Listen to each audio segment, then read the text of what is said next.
तुमची बायको हेमा मालिनी आहे असं समजा, शिंदेंच्या मंत्र्याचं वादग्रस्त विधान. राष्ट्रीय मतदार दिनानिमित्त आयोजित कार्यक्रमात बोलताना राज्याचे पाणीपुरवठा मंत्री गुलाबराव पाटील यांनी केलेल्या वक्तव्यामुळे नवा वाद निर्माण झाला आहे. मतदानाचा अधिकार समजावताना यांनी अभिनेत्री आणि भाजपा खासदार हेमा मालिनी यांचा दुसऱ्यांदा उल्लेख करत चर्चा रंगवली आहे.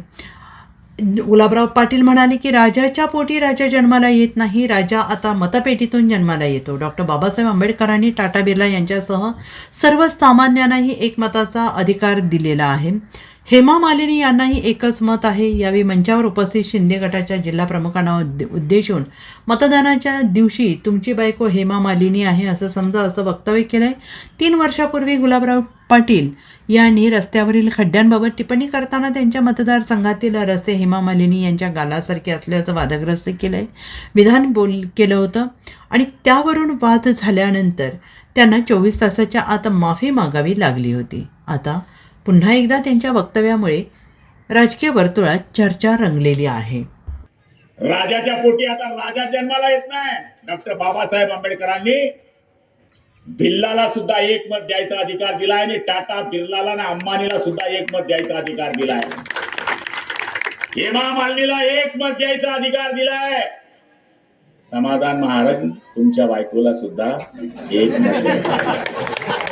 त्यामुळे मतदानाच्या दिवशी तुमची बायको हेमा मालिनी आहे.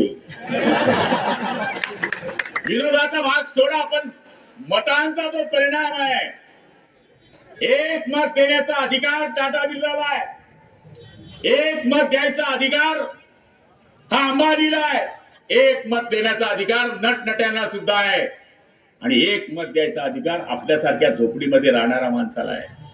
म्हणून राजाच्या पोटी आता राजा जन्माला येत नाही, राजा आता मतपेटीतून जन्माला येतोय. डॉक्टर बाबासाहेब आंबेडकरांनी आपल्याला इथे घडून दाखवलेलं आहे. त्यामुळे मी आपल्या सगळ्यांना विनंती करतोय, वरणगाव वासियांना विनंती करतोय की या शहराकरता जे जे माझ्याकडनं करता येईल ते करण्याचा प्रयत्न करेल. पोलीस स्टेशनला फोन लावला, इसको अंदर डाल दो, इसको तडीपार कर दो.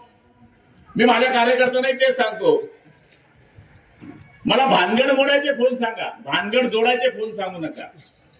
कोण म्हणते की वरती गेल्यावर म्हणले शिक्षा होते, अरे इथेच भरावं लागतं. वरती वाट पाहत मी देव आता इथं. Bureau report, SPN Marathi, Mumbai.